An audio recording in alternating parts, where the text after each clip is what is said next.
every single day where parents are being verbally and often physically abused. If the kid needs money to go and fund his habit, eventually will come a time where we'll beat up his parents. And we grew up with people like us around as well.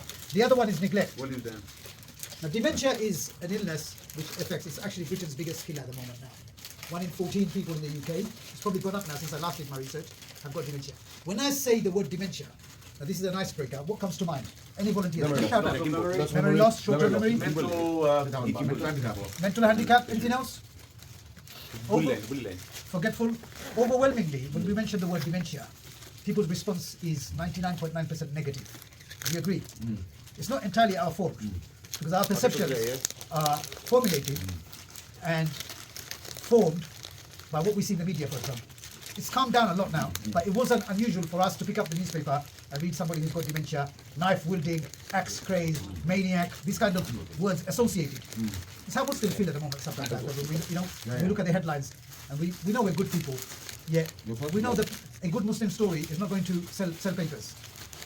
So it's changing a lot now, but a lot of our thoughts are formulated by the negative impact that we see in the media. Now, Dementia Friends is a mainstream training program. It's an information session. It is an initiative of the Alzheimer's Society. And what we're going to do in the next 10 to 15 minutes, I'm going to keep it short as well, is we are going to go through some key points for us. What it won't do is it won't turn us into medical people, but what it will do, most importantly, is raise our awareness. So, for example, I'll use one example here, Shaidur here now. He's a civil servant, a public civil servant. Probably the most public civil servant amongst us. Okay? Now, if D is in the shop, he is also a public face. Different roles, but very much a public face. Now, he will face a situation, I'm sure he's already faced a situation where he has to make a judgment call because he's seen somebody behave erratically. Now, what does he do? Does he go for a two-footed tackle, arrest, take them inside, call for backup, whatever? Or does he analyze the situation? But there's something not right with this person. This person is wandering around. This person is slurring their words. There doesn't seem to be the influence of alcohol or drugs on this person. There may be a medical need. This person may have dementia, which means that they are displaying symptoms of dementia. Now, if we think of ourselves, those of us who go regularly to the masjid, for many years we would have seen elderly musallis going to the masjid. Now, in certain cases, these musallis are banned from the masjid. Why? The simple reason why, and this is for me, it's unacceptable. That's my personal opinion. The simple reason why they're banned is when they come to the masjid. Imagine, this uncle has been going to the masjid for 40, 50 years. Same place, sunnat, nafal, whatever. Praise Sarawih Jamaat 5 times a day. Never miss Fajr, nothing. All of a sudden, because of their dementia, so what's happened is they go into the masjid, they wander around. They may sunnat for tasai rahat. Forgetfulness. So what? Because of the, remember, dementia is different levels. They lose control of their bowel movements. So that's the big issue, isn't it?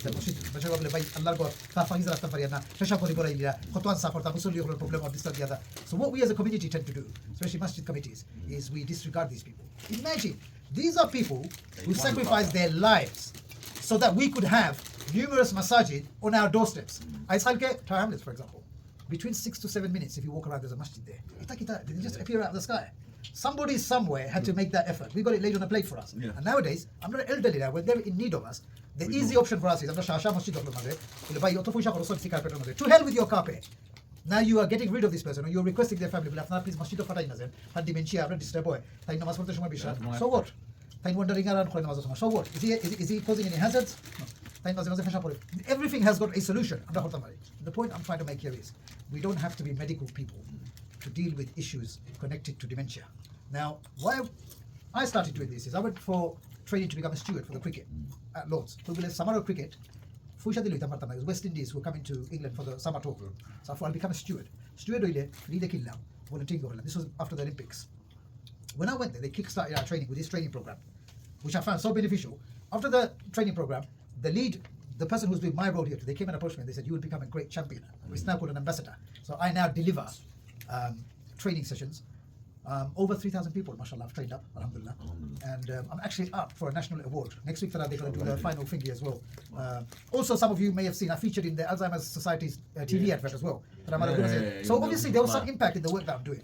And most importantly, is it got our ethnic background and also our faith in there as well. Because obviously, when people saw me on the advert, look at the impression is there, because it's very white middle class. And all of a sudden, you've got a guy with a beard, and talking about these things as well.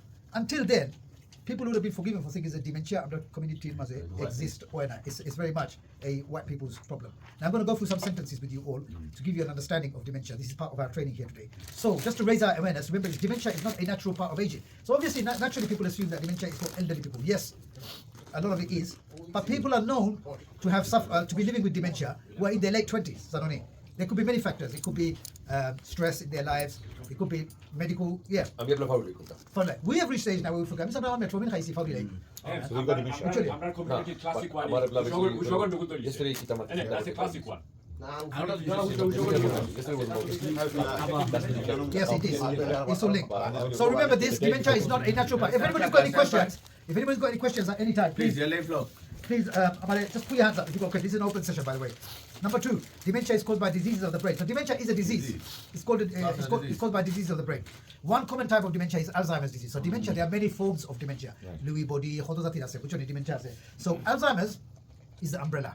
Under the umbrella, there's different types. Sorry, dementia is the umbrella. Under that, there's different types of dementia. Alzheimer's, I say, Lewy body, temporal, front lobe, dementia type. I say. Dementia is progressive, which means the symptoms will gradually get worse. This is a very important point for us. So, we're reaching the age now where people from our age group and our generation, we will start to see these symptoms within them.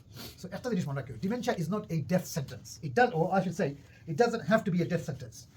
It only becomes a major issue when it's the big N word, when there is neglect. If our elderly parents, for example, start displaying symptoms, they can lead a wholesome and full life because, alhamdulillah, everybody here, our parents still have the love of their children around them, the support of their children around them, the grandchildren, their nephews, nieces, shoptase. Unfortunately, within many of our diverse communities in the UK, they don't have this luxury. So what happens is elderly people are often isolated and lonely. This is a big wake-up call for us, brothers, because in the future, Emdad generation onwards, we will have that situation where maybe our kids might do it. But now we can't even guarantee that our kids will look after us. Might. Imagine their generations onwards, as they become more customs and cultures. What's going on? It's a scary thought to think, my children might actually, if I put it I can't guarantee that my children will look after me. I might be put in a care home. I might be neglected. So remember this, a person who has got dementia is not a death sentence. They can lead a full life if they have tolerance, understanding, and love around them. Dementia is not about just losing your memory. There's many factors. We saw a few things here as well. People, lose their memories, but there's other things as well. They lose their way. People, like memory loss. There's so many things that can happen. It could be a combination of other mental illnesses that a person has as well. At the moment, 1 in 14 people over the age of 65 has dementia. It is possible to live well with dementia. So the key point I made here as well. By your whole, I'm not first and foremost Muslim. There is no excuse for neglect in our lives, especially when it comes to our parents and our elderly. Because this is, directly.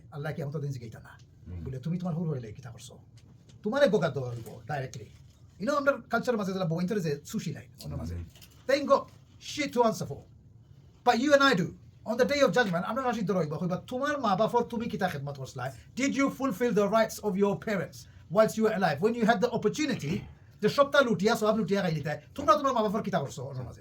nobody else but us. So remember this, brothers and elders who are here, that it is possible to live well with dementia when a person has love and tolerance amongst them. There's more to the person than dementia, which I will do. So Khalid, you want to sit on the feet? So what we do? No, he was here. Okay. He's trained himself.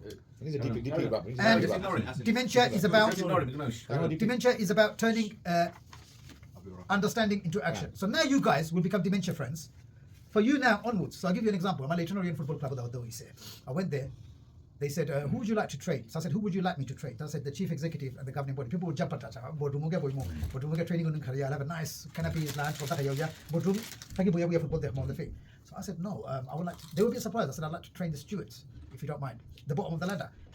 Obviously, they professional people, but I could see they were a little bit confused. So Danny Macklin, who was the chief executive at the time, he's a Kausa. I explained what he said. Look, you're sitting up there, Wizard of Oz. These are the people who are in direct contact with the fans. There are fans amongst them. There are fans amongst the crowd who will have dementia. Now they will have to deal with it. Steve, to me, now you've got this understanding. Something's not quite right there as well. He's going to go and ask him, or he will think to himself, what I'm going to do is I'm not going to make him feel conscious. To empower him to do so. He clicks back into action. So what he's done is, using his hikmah and his wisdom, what he's done is he's empowered that sasa. So when sasa then depression of Allah pala karo kamara khbati jari ya kese masjid maze kebada duk lage na bole fike but what skip has done is he's reversed it using his hikmah he says sasa masjid kumba ditam kita sasa click kori aichhe look he's at the recall now he's taken him to the masjid so he feels empowered and he feels good so these are literally two things that we can do if any of us have parents grandparents neighbors who have gone into care home try kori kita korda remember this people with dementia a lot of people with dementia have glorious past so there was this lady in Oxfordshire a care home now she used to have a continuous repetitive behavior. She used to drive the residents nuts, the staff nuts. One day her great niece from Australia visited UK. I think great answer in that care home. Whatever day they were talking. One of the nurses said to her, "You probably won't know because to me, my mom but since we've had her as a resident in this care home, she's always had this tapping thing. Is there any explanation? You know, she doesn't seem traumatized or anything, but you might be able to give us some insight." And then he said, she hadn't thought about it, but it clicked. It clicked straight away. She goes, "By God, it's just clicked now." So then she explained. She said, "The best explanation I can give to you is this. Now, this is the little old lady. They no friends because you can imagine the residents get a bit annoyed. They probably stay away from her. This, that, the other." The great niece explained that my grandmother was part of the team during World War II. So you know, have you guys heard of the Enigma code? Yeah. You know these. So the Nazis used to use the Enigma code to send messages. So intercepted the Allies couldn't work out. Plans. So there was a small group of Brits that were tasked, they're genius of to crack the Enigma code. She was part of those 4 people who cracked the Enigma code using Morse code. So even though she'd lost all aspects of her memory, she can't remember her past, present, future. That thing is still. So now you can imagine. That's why when you see people with dementia, don't just assume that they've got a sad past or some of them have glorious futures. Now, in the eyes of the people of Oxfordshire and in that village, the perception of her, she became a celebrity. Care home to astounded. Local media started to come in, national media started to come in, interviewing her. She's now a heroine. What's your Emdad, please? We're almost there, brothers. I mean, I'll keep it short. Questions that dementia can affect. This is one of the worst things, and I've seen this myself actually during the training. It can affect people's perception. This is the scariest thing. Somebody with dementia. Imagine now. Let's put ourselves in those shoes as kids, and we've got elderly parents who have got dementia on and off. The biggest worry because their perception is affected. Now imagine perception affected. They will be able to judge that. Okay, that's the biggest one, isn't it? Scary. The mother's going to step into the road. The car's going to be 3 feet, 5 feet, 10 feet away from him. Won't be able to break it. But my dad's not going to be. His levels of perception he will see that car quite far off. Table covers. That's why sometimes elderly people are because that fruit looks real to them. Do you remember those 80s carpets, wedding carpets, paisley fashion wallpapers, carpets and all that?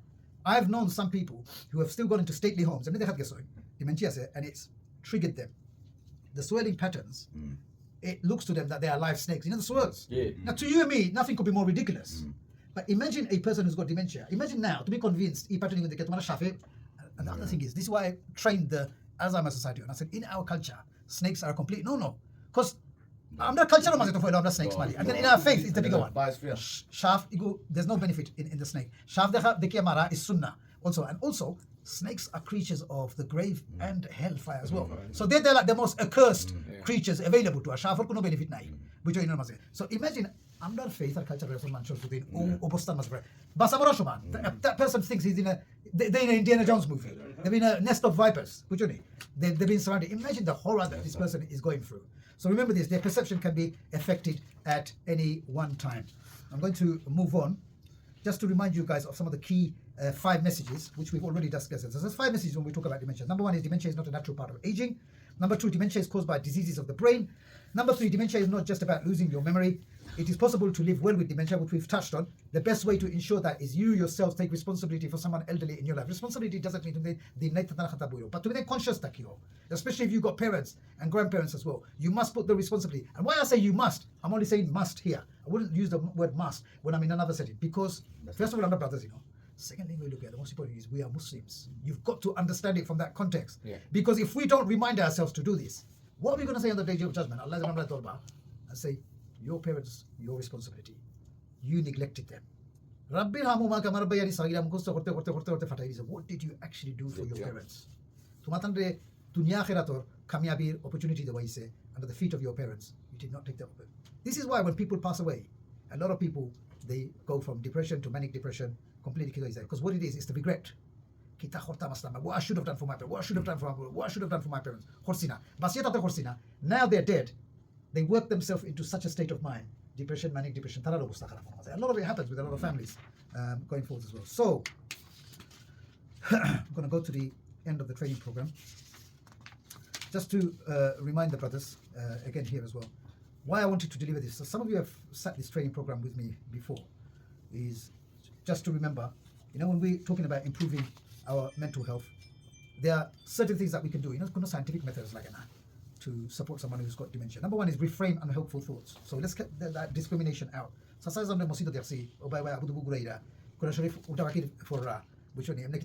first instinct, our first instinct, well done, fagol, sagol, politely,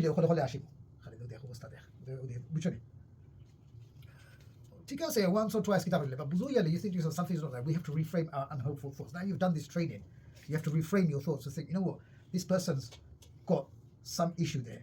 And it's not sufficient for me to say, I'm not a medically trained person. We can all do something. You can go and smile to that person. You can talk to that person. We use sleep as an example. You can use your hikmah to empower that person, okay, to support them as well.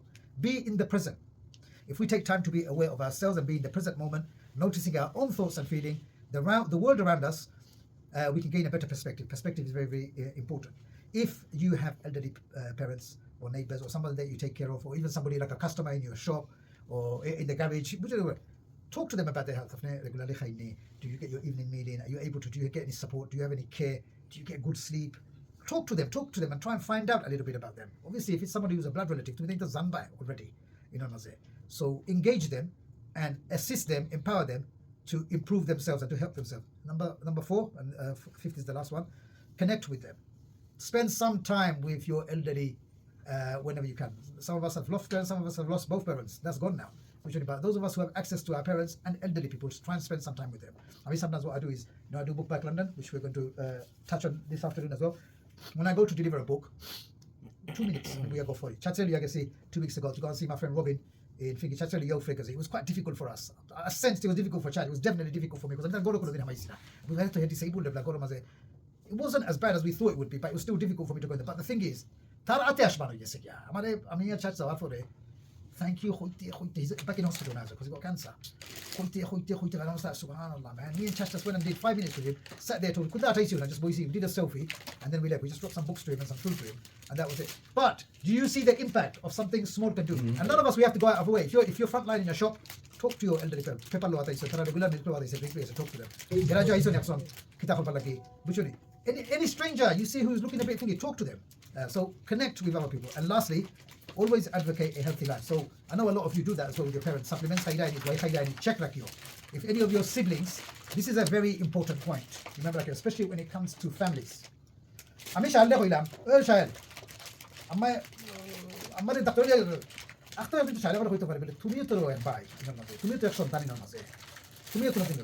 And sometimes bitterness builds up because a lot of what happens in our own families is some of us take responsibility for our parents and others don't. And also we find a situation, this is a harsh truth which needs to be said. Some of us think we have the moral high ground to tell our siblings, you have to put your but to be commentary, you're number one. Me, myself personally, the advice I give is this. If me and Sam are taking care of a parent and that parent is living with them, I would move heaven and earth, not only for my parent, but for him as well. Because Amar Baye, for my mom. The last thing I'm going to do is have a running commentary to cheese him off on him. Yeah. I will do whatever I can to treat him like a king, just as I will treat my dad and my mom as thingy as well. So please keep this in mind as well. Well, we've got elderly parents and things are being taken care of. Sometimes things may happen in that house that I'm not for but you've got to put yourselves in the shoes. It's not easy caring for someone. This is why your role, if you're not taking that hands-on frontline role, is to make sure that Sam, how's your well-being? Sam, I've heard last 2 months, you've been there till 4 a.m. in the morning, you're going to bed at 4 a.m. in the morning. He was awake till 4 a.m. last night. Look, because that's his habit now for the last 2 months. He's been taking care of Sasa for the last 2 months. Imagine now he goes on 4 a.m. and he sees a text, politeness, he may not say something, especially if it's an older sibling. Bitterness to tapo. So So may Allah subhanahu wa ta'ala give us tawfiq, brothers. Thank you very much for your time. So remember, dementia is Britain's biggest killer. Whether you like it or not, it's going to affect everybody at any point of our lives as well. Congratulations, you're all now dementia friends. What I'm going to do.